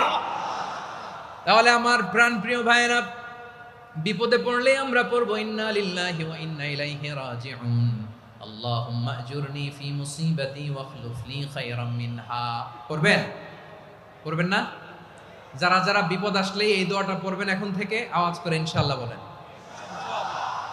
যা হারাইছেন তার চেয়ে শ্রেষ্ঠ জিনিস দিয়ে বদলা দিবে কে? বিশ্বাস হয়? একটু সন্দেহ লাগে মনে হয়, একটু সন্দেহ আছে? যাদের বিশ্বাস হবে তাদের কি আল্লাহ উত্তম বদলা দিবে, ঠিক কিনা বলেন? তাহলে বিপদে পড়লেই প্রথমে আমরা এটা পড়ব। দোয়াগুলো যদি এখন মুখস্থ না হয়, এই যে রেকর্ডিং হচ্ছে পেয়ে যাবেন, কালকেই পেয়ে যাবেন, শুনে শুনে মুখস্থ করবেন। আমার মায়েরা, আমার বোনেরা, আপনাদের জন্য 3টি মাঠের অ্যারেঞ্জমেন্ট করা হয়েছে, আমি জানি। আপনারাও এই দোয়াগুলো পড়বেন, আপনার স্বামীকে শেখাবেন, সন্তানকে শেখাবেন, আপনার পুরো পরিবারটাকে জান্নাতের টুকরো বানিয়ে দিবে কে? তাহলে বিপদ আসলে প্রথমে কি পড়তে হবে এটা জেনে গেলাম। এরপরে বিপদ আসলে নিজেকে কি করে আল্লাহর কাছে সঁপে দিতে হয় এটাও জানার দরকার আছে না নাই? বিপদে প্রথমে ইন্না লিল্লাহ পড়লাম, ধৈর্য ধারণ করলাম, বিপদ থেকে উদ্ধারের সর্বোচ্চ চেষ্টা করলাম। আমার কাজ যখন শেষ তখন আমি আমার এই বিষয়টা আল্লাহর কাছে সঁপে দিব। কার কাছে সোপর্দ করব? কার কাছে? বিপদে বললে কেমন করে নিজেকে আল্লাহর কাছে সঁপে দিতে হয়, আসুন সাইয়েদনা ইব্রাহিম আলাইহিস সালামের জীবনী থেকে জানি। আল্লাহর খলিল ইব্রাহিম আলাইহিস সালাম আমাদের মতো সমাজ ব্যবস্থা পায় নাই। আমরা জন্মের পরে আমাদের কানের ভেতরে আজান দিয়েছে কে? একামত দিয়েছে কে? আমাদের বাপদাদারা আমাদের কানে আজান দিয়েছে কি? দেয় নাই। আমাদের জন্মের পরেই তো আজান, একামত, বাড়ির পাশে মসজিদ, প্রতিদিন আজান, জুমার খুতবা, প্রতি মাসে মাসে তাফসিরুল কোরআন মাহফিল, মসজিদ, মিনারা, অভাব নাই। ঠিক কিনা বলেন? আপনি যেই সুন্দর ইসলামিক এনভায়রনমেন্ট পেয়েছেন, আমাদের ইব্রাহিম খলিল উনিও কি এরকম পেয়েছিলেন? হ্যাঁ, উনি জন্মের পর পরে ওনার কানে আজান দিছে কেউ? আমার প্রিয় ভাইরা, আগা গোড়া একটা শিরকি পরিবেশ উনি জন্মগ্রহণ করেছেন। উনি ছাড়া ওই তল্লাটে একজনও আল্লাহর উপর বিশ্বাসী নাই। কল্পনা করতে পারেন? গোটা তল্লাটে, গোটা দেশে বিশ্বাসী মুমিন, আল্লাহর উপর বিশ্বাস স্থাপনকারী কয়জন? সবাই বলেন কয়জন? বাকি সব মুশরিক। বাকি সব মুশরিক নিজের সাথে নিজে শক্ত বোঝাপড়া করে, অ্যানালজি করে, সেলফ কনভারসেশন করে উনি মহা সত্যের সন্ধান পেয়েছে। উনি আকাশের তারা দেখে ভাবে মনে হয় এটাই আমার খোদা। ওরা দেখে তারা নাই, মনে মনে বলে না তাইলে এটা না। আবার চাঁদ দেখে বলে চাঁদটা বড় মায়া লাগে, মনে হয় এটাই আমার রব। পরে দেখে চাঁদও নাই, কয় না এটা না। এরপরে দ্বিপ্রহরের জলজলে সূর্যটা খাঁ খাঁ করে গোটা পৃথিবীটারে রৌদ্র দিয়ে তাতিয়ে রাখে। তিনি ভাবলেন মনে হয় এটাই আমার রব, কারণ এটাই তো সবচেয়ে বড়। কিন্তু বিকেল বেলা ওই সূর্যটাও যখন চলে যায়, সাইয়েদনা ইব্রাহিম বলে না এটাও তো নাই। আমার খোদা যদি আমারে ছেড়ে চলে যায়, বিপদে পড়লে আমারে উদ্ধার করবে কে? এভাবে নিজের সাথে অ্যানালজি, সেলফ কনভারসেশন করতে করতে করতে তিনি মহা সত্যের সন্ধান পেয়েছেন। সুবহানাল্লাহ পড়েন। সব শেষে তিনি ডিসিশন নিয়ে ঘোষণা দিলেন, ইন্নী ওয়াজ্জাহাতু ওয়াজহিয়া লিল্লাযী ফাতারাস সামাওয়াতি ওয়াল আরদা হানিফান ওয়া মা আনা মিনাল মুশরিকিন। নিশ্চয় আমি এমন সত্তার দিকে মনোনিবেশ করলাম, মুখাপেক্ষী হলাম, যিনি আকাশ বানিয়েছেন, জমিন বানিয়েছেন, আমি মুশরিক নই। সুবহানাল্লাহ। পারতেন? আপনি পারতেন? কেউ নাই, লক্ষ লক্ষ মুশরিক, আপনি একা। ওনার মতো এরকম বিচক্ষণতা দিয়ে আল্লাহরে খুঁজে পাইতে পারতেন আপনি? কি নবী ছিল, আল্লাহকে খুঁজে পেয়েছে। যখন আল্লাহর ইবাদত শুরু করলো, এই কথা ছড়ায় পড়লো চারদিকে। নমরুদ সাইয়েদনা ইব্রাহিমকে ডেকে পাঠালেন। নমরুদ বলে, ইব্রাহিম তুমি নাকি মূর্তির পূজা না করে কোন নতুন রবের ইবাদত করো, কে তোমার রব? সাইয়েদনা ইব্রাহিম বললেন, রব্বি আল্লাযী ইউহয়ী ওয়া ইউমীত, আমি এমন রবের ইবাদত করি যিনি জীবন দেন, যিনি মৃত্যু দেন। নমরুদ বলে, তাই নাকি? তোমার রব জীবন দেয়, মৃত্যু দেয়? আর এটা তো আমি দেই, আমিও তো জীবন দেই, আমিও তো মৃত্যু দেই। সাইয়েদনা ইব্রাহিম বললেন, কেমন করে তুমি জীবন দাও, মৃত্যু দাও, একটু দেখাও তো। নমরুদ জেলখানা থেকে দুজন কয়েদিকে ডেকে আনলো। কয়েদি এনে অর্ডার করলো, একটাকে এখনই শিরোচ্ছেদ, হেড অফ, ডেথ পেনাল্টি, মৃত্যুদণ্ড দেয়া হলো। ফিনকি দিয়ে রক্ত বেরোলো। নমরুদ বলে, দেখো দুজনকে ধরে আনলাম, একজন কয়েদিকে দিলাম ডেথ পেনাল্টি, মৃত্যুদণ্ড, ওরে মৃত্যু দিলাম। আরেকজন যে দাঁড়িয়ে আছে, চাইলে ওরেও আমি মৃত্যুদণ্ড দিতে পারি, কিন্তু না, ওরে আমি দিব না, ওরে আমি বাঁচাইয়া দিলাম, ছেড়ে দিলাম, মানে জীবন দিলাম। দেখো ইব্রাহিম, তোমার চোখের সামনে একজনরে মৃত্যু দিলাম, আর একজনরে জীবন দিলাম। আপাত দৃষ্টিতে তাই তো, একজনরে তো জীবন দিল, আরেকজনরে মৃত্যু দিল। সাইয়েদনা ইব্রাহিম এবার বিপাকে পড়ে গেলেন। কিন্তু এক একজন নবীকে আল্লাহ এমন উইজডম, বিচক্ষণতা দিয়ে এই জমিনে পাঠিয়েছেন। মুহূর্তের মধ্যে আল্লাহর খলিল ইব্রাহিম বললেন, ফাইন্নাল্লাহা ইয়াতি বিশ-শামসি মিনাল মাশরিকি ফাতি বিহা মিনাল মাগরিব ফাবুহিতাল্লাযী কাফার। আল্লাহর খলিল ইব্রাহিম বললেন, নমরুদ বুঝলাম তুমি জীবন দাও, মৃত্যু দাও, দেখলাম, কিন্তু আমার রব, আমার আল্লাহ প্রতিদিন সকালবেলা উষা লগ্নে ওই পূর্ব দিগন্ত থেকে সূর্যটাকে উদিত করেন, সাঁঝের বেলা, বিকেল বেলা, কুথুরি লগ্নে, সন্ধ্যা বেলা ওই দ্বিপ্রহরের জল জলে সূর্যটাকে পশ্চিম দিগন্তে ডুবিয়ে দেন। মানে সকালবেলা পূর্ব দিক থেকে উদিত করা সূর্যটাকে পশ্চিম দিকে বিকেলে তিনি ডুবিয়ে দেন। তুমি যদি পারো ওই সূর্যটাকে পশ্চিম দিক থেকে উদিত করে পূর্ব দিকে ডুবিয়ে দাও। সুবহানাল্লাহ পড়বেন না? দেখেন, ইনস্ট্যান্ট ইন্টেলেক্ট, মুহূর্তে বিচক্ষণতা, উইজডম কাকে বলে? নমরুদ পারবে? নমরুদের বাপ পারবে? ওর দাদা, ওর 14 গোষ্ঠী, গোটা বিশ্বের সব ক্ষমতাধর রাষ্ট্রনায়করা একসাথে হলে পারবে? ফাবুহিতাল্লাযী কাফার, পারে নাই, ব্যর্থ হয়েছে। এবার তেলে বেগুনে জ্বলে উঠেছে, রেগে মেগে আগুন বলে ফালকুহু ফিল জাহিম। ওর সাথে তর্ক নাই, না পেরে এবার এটারে আগুনে ফেলা। বিশাল বিশাল গাছ কেটে লাকড়ি এনে আগুনের কুণ্ডলি বানানো হলো, দাউ দাউ দাউ দাউ করে আগুন জ্বলে। আল্লাহর খলিল ইব্রাহিমকে আগুনে নিক্ষেপ করা হবে। আল্লাহর খলিল সাইয়েদনা ইব্রাহিমের হাতের মধ্যে রশি দিয়ে টাইট করে বাঁধা হলো, পায়ের মধ্যেও টাইট করে রশি দিয়ে বাঁধা হলো। আল্লাহর খলিল ইব্রাহিমকে আগুনের কুণ্ডলির মধ্যে ফেলা হবে। ওমিয়া, আপনি যে বিপদের কারণে ভয় পান, হতাশ হন, এটা কোনো বিপদ ওনার বিপদের সামনে?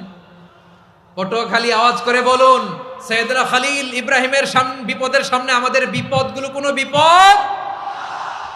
এটা কোনো বিপদই না, এটা কোনো বিপদই না। হাত পা বেঁধে টাইট করে নিক্ষেপ করা হবে, সিম্পলি ফেলা যাবে না, কারণ দাউ দাউ করে দ্য ব্লেজিং ফায়ার, এমন আগুনের কুণ্ডলি, কাছে যাওয়া যায় না, আগুনের উত্তাপে নিক্ষেপ করা হবে। হাতে রশি বেঁধে, পায়ে রশি বেঁধে আল্লাহর খলিল ইব্রাহিম আলাইহিস সালামকে আগুনের মধ্যে নিক্ষেপ করা হবে। আহা, এটার বলে অগ্নি পরীক্ষা। উনি অগ্নি পরীক্ষার সম্মুখীন হয়েছিলেন। এজন্য কঠিন পরীক্ষাকে আমরা অগ্নি পরীক্ষার সাথে তুলনা করি, ঠিক কিনা? সাইয়েদনা জিবরাইল এসে বললেন, ও আল্লাহর খলিল, ওরা তো আপনার হাতও বেঁধে ফেললো, পাও বেঁধে ফেললো, নড়াচড়ার সুযোগ নাই, বলেন আমি জিবরিল ফেরেশতা আপনার জন্য কি করতে পারি? আল্লাহর খলিল ইব্রাহিম বলেন, ও জিবরাইল, তোমার কাছে আমার কোনো চাওয়া পাওয়া নাই। সুবহানাল্লাহ বলেন। তোমার কাছে বলার কিছু নাই, তোমার সাহায্যের আমার দরকার নাই। সাইয়েদনা ইব্রাহিম আলাইহিস সালামকে হাতে পায়ে রশি বেঁধে, হাত পা বাঁধা অবস্থায় জ্বলন্ত অগ্নিকুণ্ডে যখন নমরুদের দলবল নিক্ষেপ করবে, আল্লাহর খলিল কিভাবে নিজেকে আল্লাহর কাছে সঁপে দিয়েছেন, পটুয়াখালীর ভাইরা খেয়াল করে শুনুন। হাত পা বেঁধে আল্লাহর খলিলকে যখন নিক্ষেপ করা হবে, তিনি মুখ ফুটে বলে ফেললেন, হাসবুনাল্লাহু ওয়া নি'মাল ওয়াকিল। হাসবুনাল্লাহু ওয়া নি'মাল ওয়াকিল, আমার জন্য আল্লাহই যথেষ্ট, আমার জন্য আল্লাহই যথেষ্ট। তিনি আমার সবচেয়ে বড় গার্ডিয়ান, তিনি আমার সবচেয়ে বড় অভিভাবক। জিব্রাইলের সাহায্যে অফারকে ফিরিয়ে দিলেন। দুনিয়ার বুকে কারো কাছে কিছু বলেন নাই, মুখ ফুটে বলেছেন হাসবুনাল্লাহ। ও আমার পটুয়াখালীর প্রাণের ভাইয়েরা, খেয়াল রাখবেন, কোন বান্দা তার হাতে থাকা সব চেষ্টাটুকুন করার পরে মুখ ফসকে মুখ দিয়ে যখন বলে ফেলে হাসবুনাল্লাহ, বান্দা যখন হাসবুনাল্লাহ বলে ফেলে, ওই ব্যাপারটা ডিল করার দায়িত্ব স্বয়ং আল্লাহ আরশের উপর থেকে নিয়ে নেয়। আপনি যখন বলে ফেলবেন হাসবুনাল্লাহ, এটা ডিলিং করবে কে তখন? চিল্লায় বলেন না, তিনি কে? বান্দা তার সাধ্যের সবটুকু চেষ্টার পরে নতজানু হয়ে যখন বলবে হাসবুনাল্লাহ, আল্লাহ তুমি আমার জন্য যথেষ্ট, নি'মাল ওয়াকিল, তুমি আমার শ্রেষ্ঠ অভিভাবক, তখন তার কি দরকার না দরকার এটা ডিল করে স্বয়ং আল্লাহ। নিক্ষেপ করা হলো সাইয়েদনা ইব্রাহিমকে অগ্নিকুণ্ডলিতে। হাজার হাজার মানুষের দৃশ্য দেখার জন্য জড়ো হয়েছে এরকম বিশাল ময়দানে।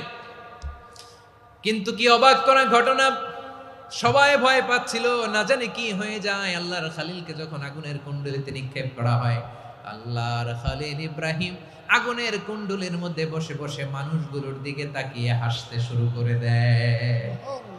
কারণ আকাশ থেকে রব্বুল আলামিন স্পেশাল ভার্ডিক্ট নাজিল করেছেন, স্পেশাল হুকুম জারি করেছেন, কুলনা ইয়া নারু কুনি বারদান ওয়া সালামান আলা ইব্রাহিম। ও আগুন, খবরদার, সৃষ্টির শুরু থেকে তোকে একটা ধর্ম আমি বাতলে দিয়েছিলাম, তোর ধর্ম, আগুনের ধর্ম হলো যা পাবে জ্বালিয়ে সারখার করবে। আল্লাহ বলল, ও আগুন, তোর ধর্ম দিয়েছিলাম, তুই সব জ্বালিয়ে পুড়িয়ে সারখার করে দিবি, কিন্তু ক্ষণিকের জন্য আমি তোর জ্বালিয়ে দেওয়ার ক্ষমতাটাকে কেড়ে নিলাম। জ্বালিয়ে ভস্ম করে দেওয়ার ক্ষমতা আমি কেড়ে নিলাম। কুনি বারদান, ঠান্ডা হয়ে যা। কিন্তু এত বেশি ঠান্ডা হবি না আবার আমার ইব্রাহিমের জন্য সর্দি লেগে না যায়। সুবহানাল্লাহ, এত আস্তে বললে হবে? কুনি বারদান, বার্দ মানে বরফ, ঠান্ডা। ঠান্ডা হ, কিন্তু এত ঠান্ডা হবি না যাতে আমার ইব্রাহিমের কষ্ট হয়। আগুন বলে, আল্লাহ একবার বললাম ঠান্ডা হ, আবার বলো এত ঠান্ডা হবি না যাতে খালিলের সর্দি না লাগে। কেমন ঠান্ডা হব, কেমন এনভায়রনমেন্ট তৈরি করে দেব বলো। আল্লাহ বললেন সালামান আলা ইব্রাহিম, আমার খলিল, আমার কলিজা, আমার ইব্রাহিমের জন্য তুই জান্নাতের গুল বাগিচা হয়ে যা। ও ভাই, নবী মুসার মতো ঈমান হলে রাস্তা হবে সাগর জলে, নবী ইউসুফের মতো ঈমান হলে একে একে দরজা খোলে। নবী ইব্রাহিমের মতো ঈমান যদি আজও থাকে বিদ্যমান, অগ্নিকুণ্ডে দেখতে পাবে খুবসুরত এক ফুল ভাগা। কুলনা ইয়া নারু কুনি বারদান ওয়া সালামান আলা ইব্রাহিম। বান্দা যখন মুখ দিয়ে বলে হাসবুনাল্লাহ, আমার আল্লাহ আমার জন্য যথেষ্ট, এই বলে যখন নিজেকে সঁপে দেয়, তার কি লাগবে ওই দায়িত্ব স্বয়ং নিয়ে নেয় কে? সবাই বলেন, স্বয়ং নিয়ে নেয় কে? তাহলে আমার প্রিয় ভাইরা, বিপদের শুরুতেই আমরা বলবো ইন্না লিল্লাহ। শুরুতে কি বলবো?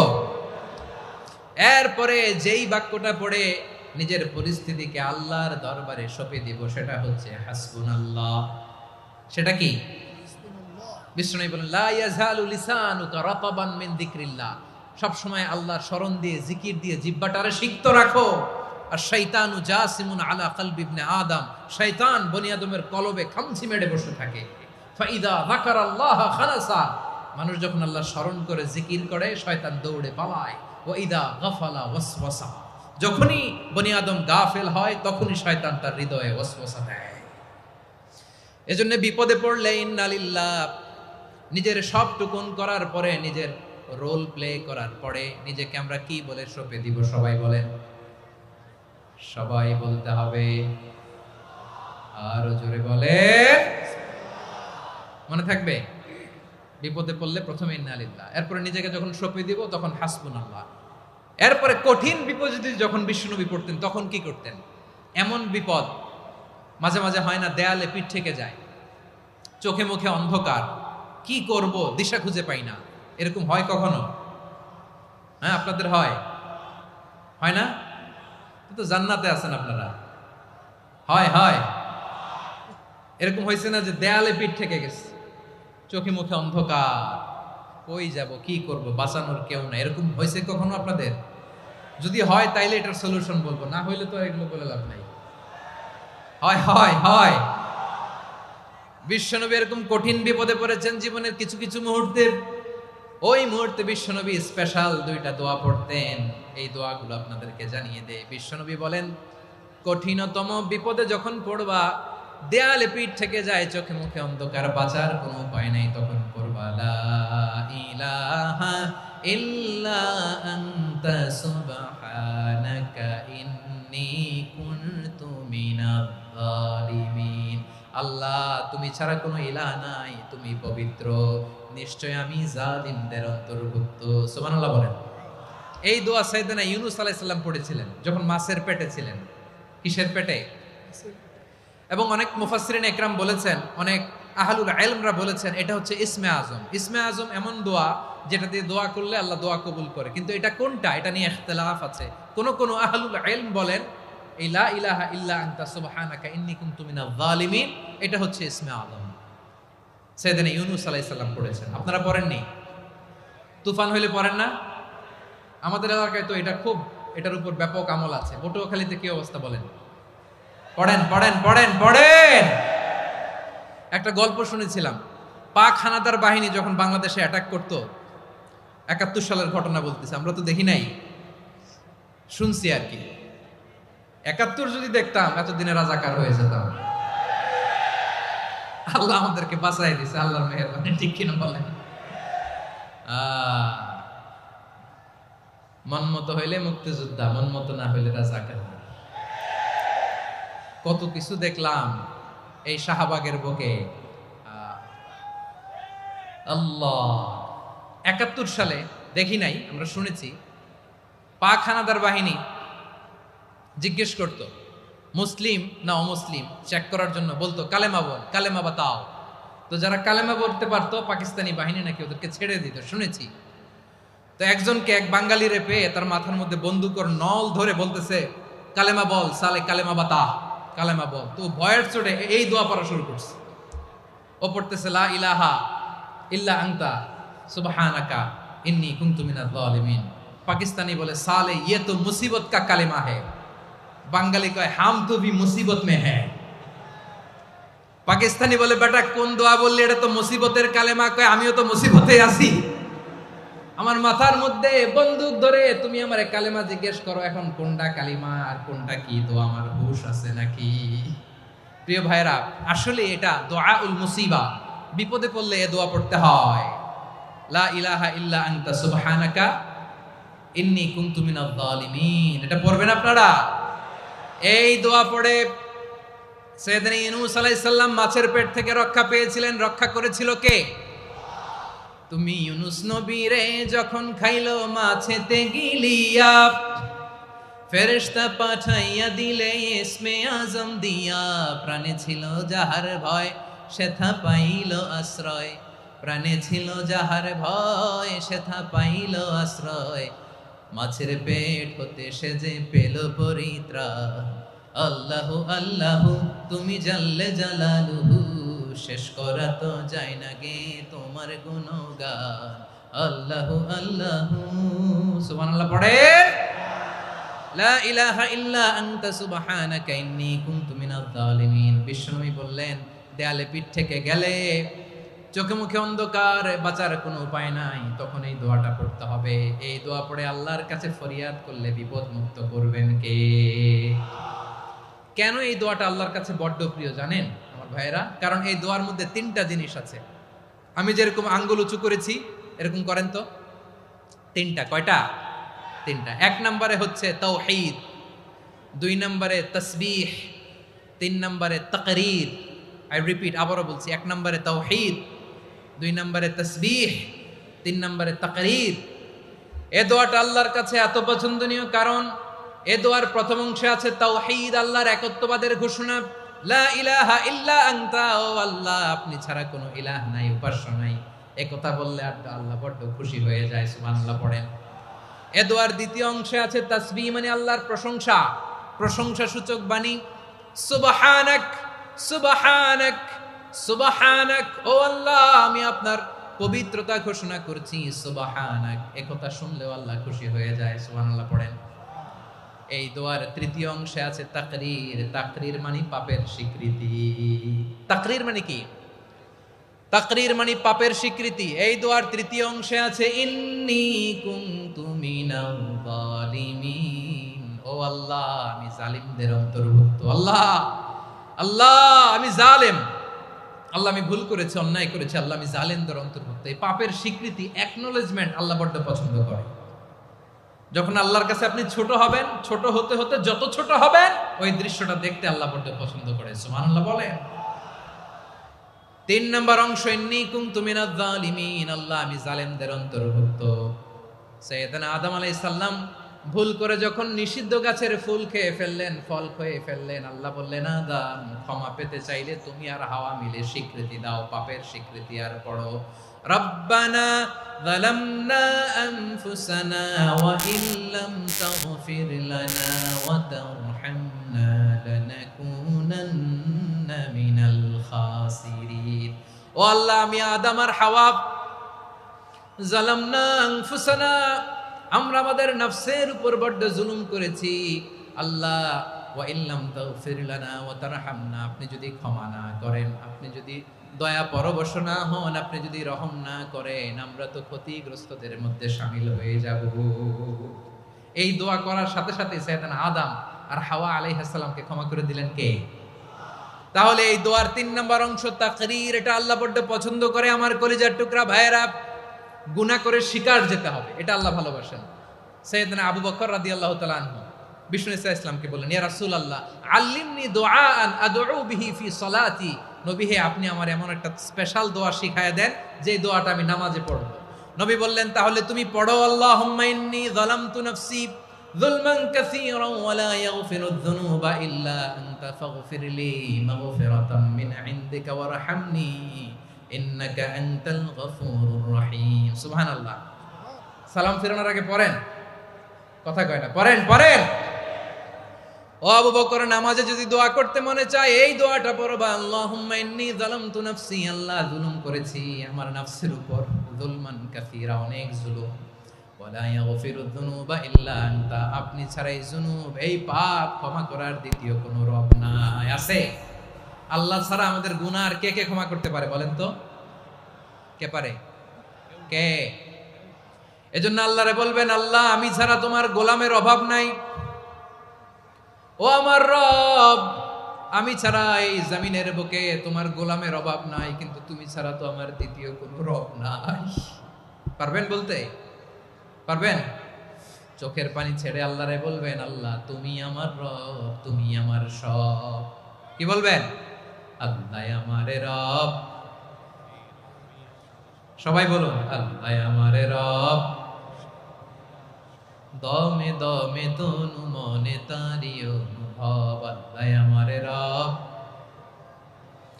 আল্লাহরে বলেন, আল্লাহ তুমি আমার রব, তুমি আমার সব। আল্লাহ আমি ছাড়া এই জমিনে তোমার গোলামের অভাব নাই, তুমি ছাড়া আমার দ্বিতীয় কোনো রব নাই। এ কথা বলে চোখের পানি ছেড়ে আল্লাহরে স্বীকৃতি দেন, আল্লাহ আমি পাপী, আল্লাহ জামিনে আমার চেয়ে বড় পাপী আর কেউ নাই। অজু করে সিজদায় লুটিয়ে পড়ে চোখের পানি ছেড়ে আল্লাহরে পাপের স্বীকৃতি দেন, আল্লাহ এমন কোন জুলুম নাই, গুনাহ নাই আমি করি নাই, সগীরা কবিরা, জেনে না জেনে, ইচ্ছায় অনিচ্ছায়, শিরকি বেদাতি সব গুনাহ করেছি। আল্লাহ আকাশের নিচে জমিনের উপরে আমার চেয়ে বড় গুনাহগার আর কেউ নাই। চোখের পানি ছেড়ে আল্লাহরে বলেন, আল্লাহ আমি ছাড়া তোমার গোলামের অভাব নাই, তুমি ছাড়া আমার দ্বিতীয় কোনো রব নাই, তুমি ছাড়া তো কেউ আমার গুনাহ ক্ষমা করার নাই, তুমি আমার রব, তুমি আমার সব। বলতে পারবেন? এই তাকরীর আমার পটুয়াখালীর ভাইয়া, এই স্বীকৃতিটা দেখতে আল্লাহ বড্ড ভালোবাসে, কারণ আমরা সবাই গুনাহগার, আমরা সবাই কি? বিশ্বনবী বলেন, কুল্লুকুম খাত্তাউন, আ বানি আদম তোমরা সবাই পাপী। সবাই কি? সবাই পাপী। আমরা সবাই পাপী, আপন পাপের বাটখারা দিয়ে অন্যের পাপ মাপি। আমরা যে পাপী এটা ভাবতে মনে চায় না কারো, খালি অন্যের পাপ দেখি আমরা, এটা ভুল। ওর এই পাপ, ও পাপী, ও জালেম, ও জাহান্নামী, এরকম একটা টেন্ডেন্সি। আমার যে কি হালাত এটার খেয়াল নাই। খেয়াল করতে হবে যে আমি সবচেয়ে বড় পাপী, ঠিক কিনা বলেন? পাপ করি নাই এমন কেউ আছি? হ্যাঁ আছি, আছি। কেউ না জানলেও জানে কে আমার পাপের ঘটনা? পৃথিবী না জানুক আমি তো জানি, আমি কি পাপ করেছি হায়। ও আমার কলিজার টুকরা ভাইরা, মাথাটাকে নিচু করে জীবনের সব গুনার ফিরিস্তিগুলো একটা একটা করে স্বীকার করে আল্লাহরে বলেন, আল্লাহ আমি পাপী, আল্লাহ আমার চেয়ে বড় পাপী এই দুনিয়াতে কেউ নাই, আকাশের নিচে জমিনের উপরে আমার চেয়ে বড় পাপী কেউ নাই। একটা একটা করে আল্লাহ স্বীকার করি আমি পাপী, সব পাপের স্বীকৃতি দিলাম। পৃথিবী না জানুক আমি তো জানি, আমি কি পাপ করেছি হায়। আমার পাপের করলে বিচার, বাঁচার আমার নাই উপায়। দয়াময় তুমি মাফ করো আমায়, মাফ করো আমায়। আল্লাহ তাআলা যদি দয়া করে আমাদেরকে মাফ না করে, আমাদের বাঁচার কোনো উপায় নাই। আপনি কি ভেবেছেন আপনার নামাজ দিয়ে আপনি জান্নাতে যাবেন? আপনি তাহাজ্জুদ গুজার, সেজদা দিতে দিতে কপালে দাগ ফেলেছেন, এটা আপনারা জান্নাতে নেবে না। আপনি এলাকার সবচেয়ে বড় হাতেম তাই দানশীল, এই দানের ভরসায় বসে আছেন, কশিন কালো না, আমাদের নামাজ, আমাদের রোজা, আমাদের ইবাদত এগুলোকে মিজানের পাল্লায় উঠালে কোনো ওজনই হবে না। তবে আমাদের একটা কৌশল জানা আছে, আমরা আল্লাহর রহমতের ভিখারি। আমরা সেদিন আগেই গুনার স্বীকৃতি দিয়ে দেব। আমরা বলবো, আল্লাহ তুমি প্রশ্ন করার আগে তোমার একটা কথা বলি, আমারে কিছু জিজ্ঞেস করো না, আমি সব করেছি। এমন কোন পাপ নাই যে পাপ আমারে দিয়ে হয় নাই। তোমার রহমত দিয়ে তুমি জান্নাতে পাঠাবা, তোমার দয়ায় জান্নাতে যেতে চাই, আমল দিয়ে না। পারবেন বলতে? কিয়ামতের দিন আমরা বলবো, আল্লাহ আমার আমল দিয়ে জান্নাত চাই না, আমি তোমার দয়া দিয়ে জান্নাত চাই। তোমার দয়া ছাড়া আমার কোনো উপায় নাই।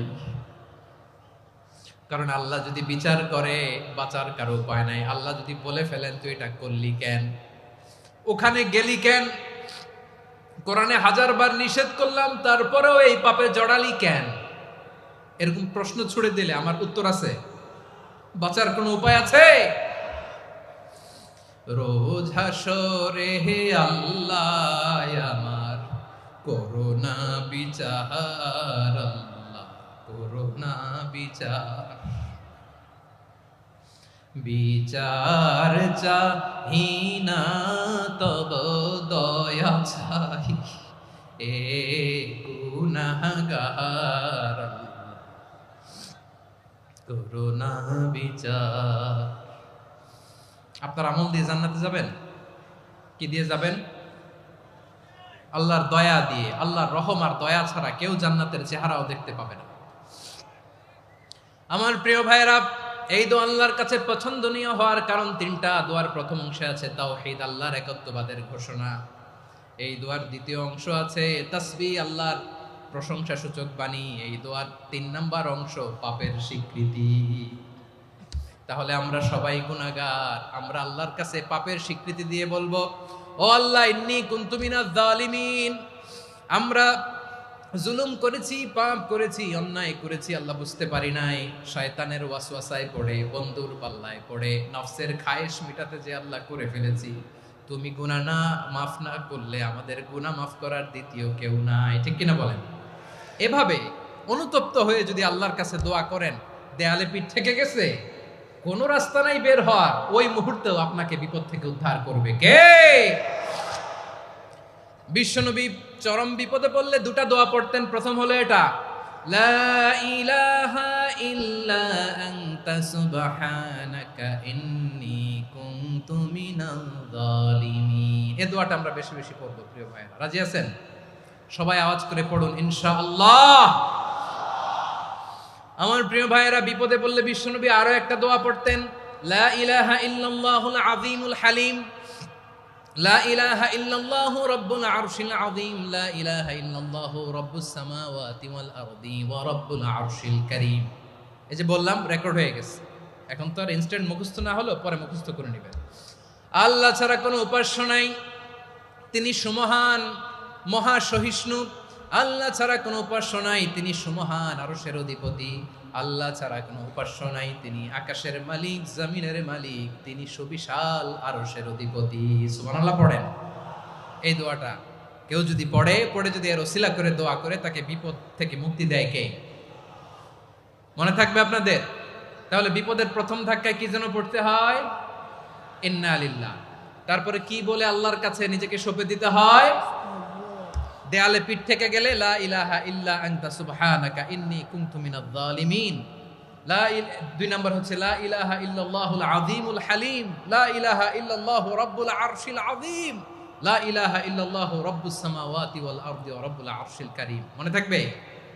ইনশাআল্লাহ বলেন সবাই, আওয়াজ করে সবাই ইনশাআল্লাহ। অনেক সময় এমন হয়, হঠাৎ বিপদের সম্মুখীন হই আমরা, রেডি হয়ে বের হয়েছে অফিসে, হঠাৎ অ্যাক্সিডেন্টে পড়ে যাই, হঠাৎ পেটের ব্যথায় অজ্ঞান, এরকম হয় না? আপনাদের হয় না? বিষ্ণু ইসলাম বলেন, আকস্মিক দুর্ঘটনার বিপদ থেকে যদি কেউ বাঁচতে চায়, সকাল সন্ধ্যা যেন প্রত্যেকে এই দোয়াটা পড়ে। সকালে যদি 3 বার পড়ে, সন্ধ্যা পর্যন্ত হঠাৎ বিপদ থেকে সে রক্ষা পাবে। To be protected from sudden calamity, sudden disaster, sudden calamity, হঠাৎ বিপদ, হঠাৎ ভয়ঙ্কর কোনো আকস্মিক বিপদ থেকে আল্লাহ বাঁচায় দিবে। সকালে পড়লে সন্ধ্যা পর্যন্ত প্রোটেক্টেড, সন্ধ্যাবেলায় যদি 3 বার পরে সকাল পর্যন্ত প্রোটেক্টেড। সুবহানাল্লাহ পড়ে। দোয়াটা কি? দোয়াটা হচ্ছে বিসমিল্লাহিল্লাযী লা ইয়াদুররু মা ইসমিহি শাইউন ফিল আরদি ওয়ালা ফিস সামাই ওয়া হুয়াস সামিউল আলিম। ছোট না? অনেক ছোট, মুখস্থ করবেন। বিসমিল্লাহিল্লাযী লা ইয়াদুররু মা ইসমিহি শাইউন ফিল আরদি ওয়ালা ফিস সামা। ওই আল্লাহর নাম নিচ্ছি যে আল্লাহর নামের বরকতে আকাশ জমিনের কোনো কিছু কারো কোনো ক্ষতি সাধন করতে পারে না। তিনি সর্বশ্রোতা, সর্বজ্ঞ। সুবহানাল্লাহ পড়েন। পড়বেন এই দোয়াটা, বিসমিল্লাহিল্লাযী লা ইয়াদুররু মা ইসমিহি শাইউন ফিল আরদি ওয়ালা ফিস সামাই ওয়া হুয়াস সামিউল আলিম।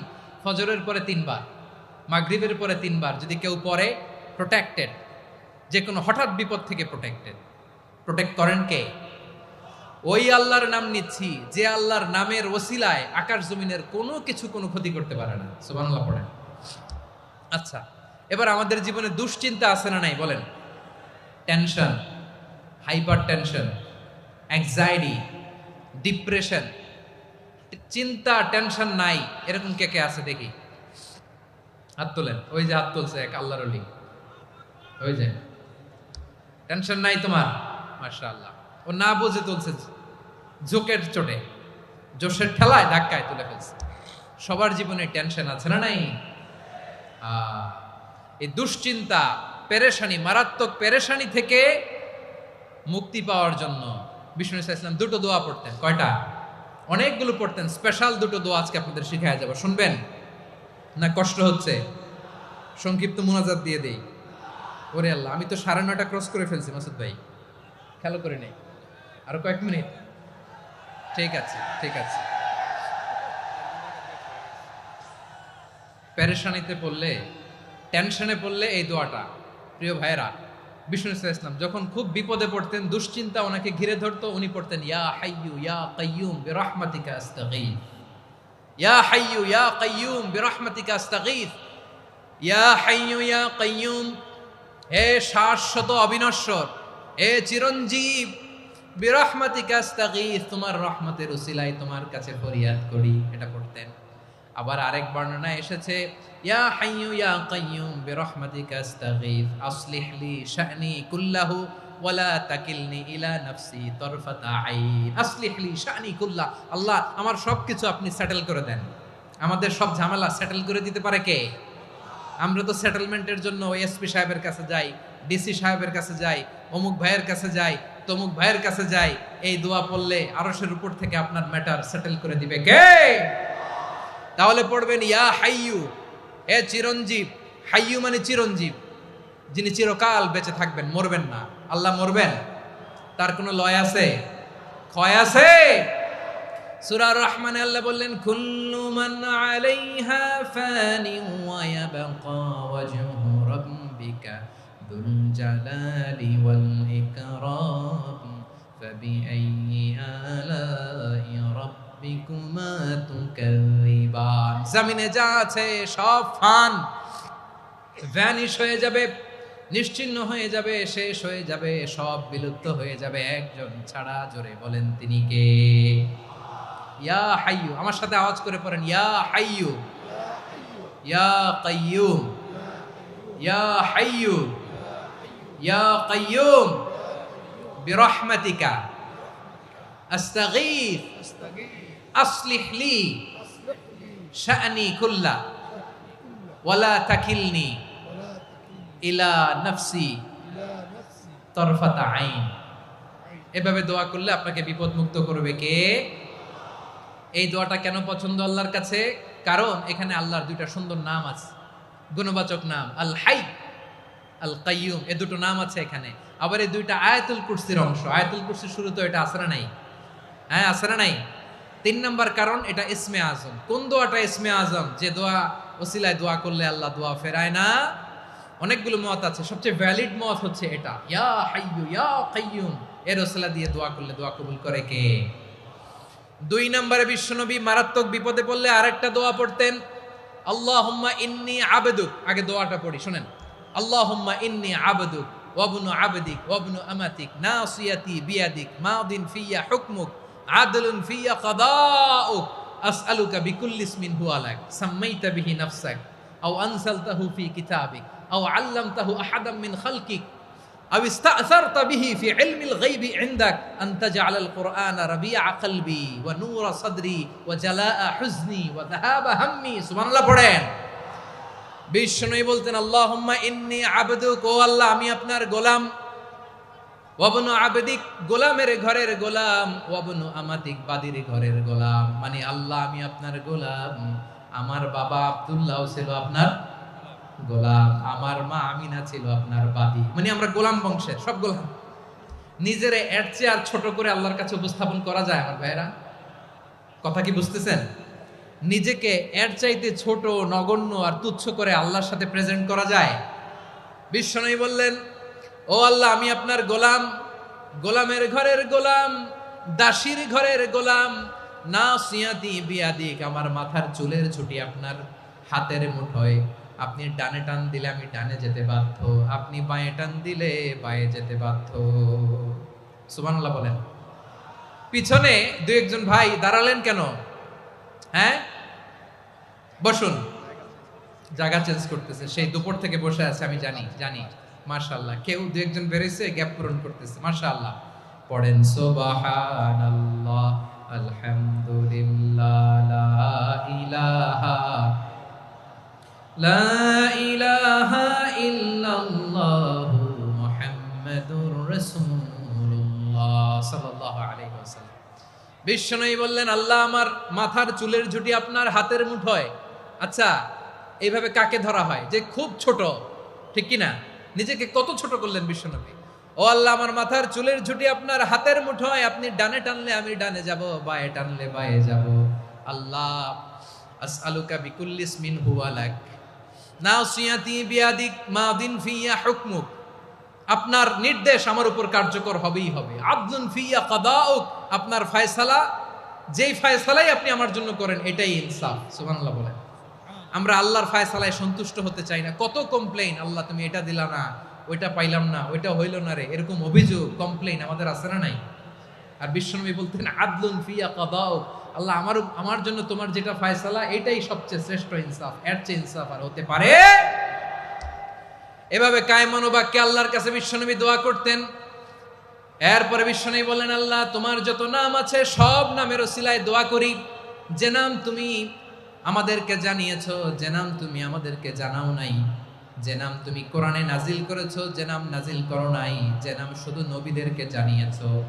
আর আল্লাহর এমন কিছু চমৎকার চমৎকার সুন্দর সুন্দর নাম আছে, এই নামগুলো রব্বুল আলামিন কাউকে জানাবে না।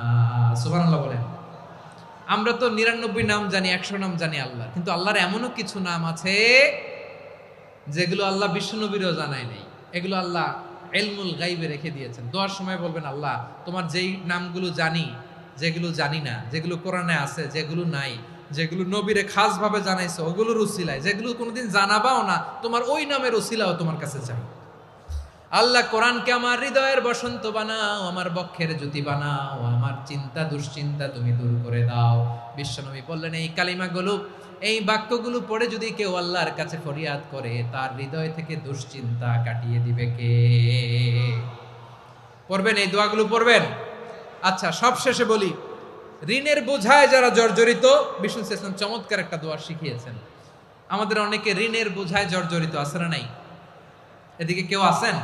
থাকলে হাত তোলার দরকার নেই, থাকলে এই দোয়াটা পড়বেন। এক সাহাবীর নাম আবু উমামা, নামাজের ওয়াক্ত ছাড়া উনি মসজিদে যেয়ে বসে আছে। বিশ্বনবী বললেন, কি রে আবু উমামা, নামাজের তো ওয়াক্ত হয় নাই, মসজিদে কি? সাহাবী বলে, হুমুমুন লাজিমাতনি ওয়া দুয়ুন, নবী গো ঋণের বোঝায় এমন টেনশনে আছি, ঘরে থাকতে পারলাম না, মসজিদে চলে আসছে। বিশ্বনবী বলেন, আমি কি তোমার এমন একটা দোয়া শিখাবো যেটা পড়লে আল্লাহ তাআলা তোমার ঋণের বোঝা হালকা করে দিবে? আবু উমামা বললেন, ইয়া রাসূলুল্লাহ, অবশ্যই শিখাবেন। বিশ্বনবী বললেন, তাহলে তুমি পড়বা, আল্লাহুম্মা ইন্নী আউযু বিকা মিনাল হাম্মি ওয়াল হাযান ওয়া আউযু বিকা মিনাল জুবনি ওয়াল বুখল ওয়া আউযু বিকা মিন গালাবাতিদ দাইনি ওয়া কাহরির রিজাল। ও আল্লাহ, তোমার কাছ থেকে দুশ্চিন্তা থেকে পানাহ চাই, কৃপণতা, ভীরুতা, অলসতা, কার্পণ্যতা, এই সব কিছু থেকে, মানুষের কঠোরতা, আমার উপর মানুষের আধিপত্য এবং ঋণের বোঝা থেকে পানাহ চাই। এই দোয়াটা যখন বিশ্বনবী শিখাই দিলেন, আবু মামা বারবার এই দোয়া পড়ে, আল্লাহুম্মা ইন্নী আউযু বিকা মিনাল হাম্মি ওয়াল হাসান ওয়া আউযু বিকা মিনাল আজজি ওয়াল কাসাল ওয়া আউযু বিকা মিনাল জুবনি ওয়াল বুখল ওয়া আউযু বিকা মিন গালাবাতিদ দাইনি ওয়া কাহরির রিজাল। আবু মামা বলে এই দোয়া আমি পড়তে লাগলাম। কিছুদিন পরে দেখা গেল বিশ্বনবীর শেখানো এই দোয়ার বদৌলতে আল্লাহ তাআলা আমার সব ঋণ পরিশোধের ব্যবস্থা করে দিয়েছেন। পড়বেন। আমার প্রিয় পটুয়াখালীর ভাইয়েরা, বিশ্বনবীর জামাতা সাইয়্যিদিনা আলী রাদিয়াল্লাহু তাআলা আনহুর কাছে এক লোক এসে বলে, হে আলী, ঋণের বোঝায় আমি জর্জরিত, আমার কিছু অর্থ দিয়ে সাহায্য করো। সাইয়্যিদিনা আলী রাদিয়াল্লাহু তাআলা আনহু বললেন, আমি কি তোমারে এমন একটা দোয়া শিখাবো যেটা বিশ্বনবী আমাদের শিখিয়েছেন? এই দোয়া যদি তুমি পড়ো, লাউ কানা আলাইকা মিসলু জাবালিন কাবীরিন দাইনান আদাল্লাহু আনকা, পাহাড় পরিমাণে যদি ঋণের বোঝা হয়, আল্লাহ এটা পরিশোধের ব্যবস্থা করে দিবেন। ছোট্ট একটা দোয়া বিশ্বনবী শিখালেন, বললেন তুমি পড়বা, আল্লাহুম্মা কফিনি বিহালালিকা আন হারামিকা ওয়া আগনিনি বিফাদলিকা আম্মান সিওয়াক। মুখস্থ আছে? হ্যাঁ আছে। আল্লাহুম্মা কফিনি বিহালালিকা আন হারামিক, আল্লাহ তোমার হালাল দিয়ে আমাকে পরিতুষ্ট করো, হারাম থেকে বাঁচিয়ে রাখো, আর তোমার অনুগ্রহে মানুষের মুখাপেক্ষী যেন আমি না হই, আমি যেন সবসময় তোমার মুখাপেক্ষী হয়, ওই তৌফিক দিও। সুবহানাল্লাহ পড়েন। এই দোয়া বেশি বেশি পড়লে ঋণের বোঝা হালকা করে দিবে কে? তাহলে প্রিয় ভাইয়েরা, বিপদে পড়লেই প্রথমে কি পড়বেন? পটুয়াখালী ভুইলা গেছে। বিপদে পড়লেই প্রথমে ইন্না লিল্লাহ কি বলে নিজেকে আল্লাহর কাছে সঁপে দিতে হয়? হাসবুনাল্লাহ। চরম বিপদে দেয়ালে পিঠ থেকে গেছে, তখন লা ইলাহা ইল্লা আনতা সুবহানাকা ইন্নী কুনতু মিনাজ জালিমিন। এরপরে লা ইলাহা ইল্লাল্লাহুল আযীমুল হালিম, এই দোয়া। আকস্মিক বিপদ, হঠাৎ যেন কোনো বিপদ আমাকে পেয়ে না বসে, এটার জন্য বিসমিল্লাহিল্লাযী লা ইয়াদুররু মা ইসমিহি শাইউন ফিল আরদি ওয়ালা ফিস সামাই ওয়া হুয়াস সামিউল আলিম। সকালে 3 বার, রাতে 3 বার। আর মারাত্মক tension, hyper tension, anxiety, depression থেকে বাঁচার জন্য 2 দোয়া, ইয়া হাইয়্যু ইয়া কাইয়্যুম, ইয়া হাইয়্যু ইয়া কাইয়্যুম, মনে থাকবে? আর আল্লাহুম্মা ইন্নী আবদুক, এই দোয়া। ঋণ থেকে বাঁচার জন্য 2 দোয়া, আল্লাহুম্মা ইন্নী আউযু বিকা মিনাল হাম্মি ওয়াল হাযান, এটা। আর আল্লাহুম্মা কফিনি বিহালালিকা আন হারামিকা ওয়া আগনিনি বিফাদলিকা আম্মান সিওয়াক। আর সব সময় পড়ার জন্য একটা আমল দিয়ে যাই, উঠতে বসতে, অফিসে যাচ্ছেন, অফিস থেকে ফিরতেছেন, বসে আছেন, শুয়ে আছেন, ছোট্ট এক শব্দে আমরা যেন বেশি বেশি পড়ি আস্তাগফিরুল্লাহ। আওয়াজ করে আমার সাথে পড়ুন, আস্তাগফিরুল্লাহ। আবার পড়ুন, আস্তাগফিরুল্লাহ। আল্লাহ রাসূল সাল্লাল্লাহু আলাইহি ওয়াসাল্লাম বলেন, মান লাজিমাল ইস্তিগফার, যে সব সময় এরকম ইস্তিগফারের সাথে লেগে থাকে, জাআলাল্লাহু লাহু মিন কুল্লি যিকিন মাখরাজা, আল্লাহ তাআলা তাকে কোনো বিপদে আটকান না, সে জীবনে আটকাবে না, যে কোনো বিপদে আল্লাহ তার রাস্তা বের করে দিবে। Way out, you will get a way out and solution. সুবহানাল্লাহ। ওয়া মিন কুল্লি হাম্মিন ফারাজা, দুশ্চিন্তা মুক্ত হবে। ওয়ারযুকহু মিন হাইসু লা ইয়াহতাসিব, এমন জায়গা থেকে আল্লাহ রিজিকের বন্দোবস্ত করবে যেটা সে কল্পনাও করে নাই। আওয়াজ করে পড়েন সুবহানাল্লাহ। তাহলে মনে থাকবে আস্তাগফিরুল্লাহর কথা। সব শেষ কথা বলবো, সব শেষ। আমার প্রিয় ভাইয়েরা, এটা গেল নিজের বিপদ। কিসের বিপদ? নিজে যদি বিপদে পড়েন। অন্যের বিপদ যদি দেখেন, এটার জন্য একটা দোয়া আছে। অনেক সময় আমরা দেখি হাসপাতালে ক্যান্সারের 3rd স্টেজে চলে গেছে, লোকটা হ্যাংলা হয়ে, চিকন হয়ে, হায়রে কি কষ্ট পায়, দেখি না?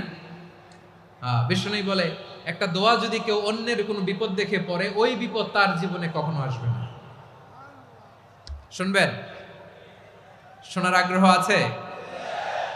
অনেক সময় হয় যে আমরা মহাসড়ক দিয়ে যখন চড়ি, দুর্ঘটনায়, আইরে আল্লাহ, দুর্ঘটনায় মানুষের মাথা একদিকে, দেহ আরেকদিকে, ব্লিডিং, এরকম হয় না? আল্লাহ তুমি হেফাজত করো। বিশ্বনবী বলেন, এই দুর্ঘটনা দেখে কেউ যদি এই দোয়াটা পড়ে, তার জীবনে সে কোনোদিন এরকম অ্যাক্সিডেন্টের সম্মুখীন হবে না। শুনবেন?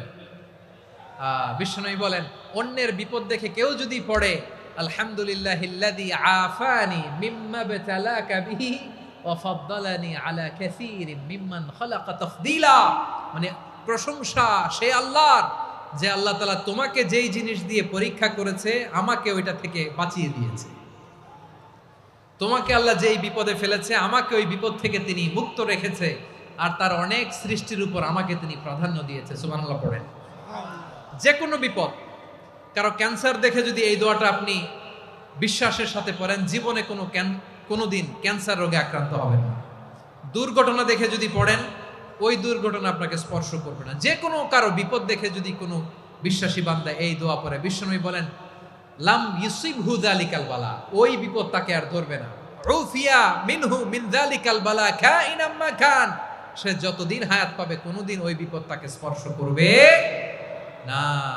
এই দোয়াটা পড়তে রাজি আছেন আমার প্রিয় ভাইরা? তাহলে পুরো আলোচনার সেন্ট্রাল থিম হচ্ছে আমাদের জীবনে বিপদ আসবে, কষ্ট আসবে, দুঃখ আসবে, কিন্তু বিপদে আপদে আমরা হাল ছেড়ে দিব না, হতাশ হব না।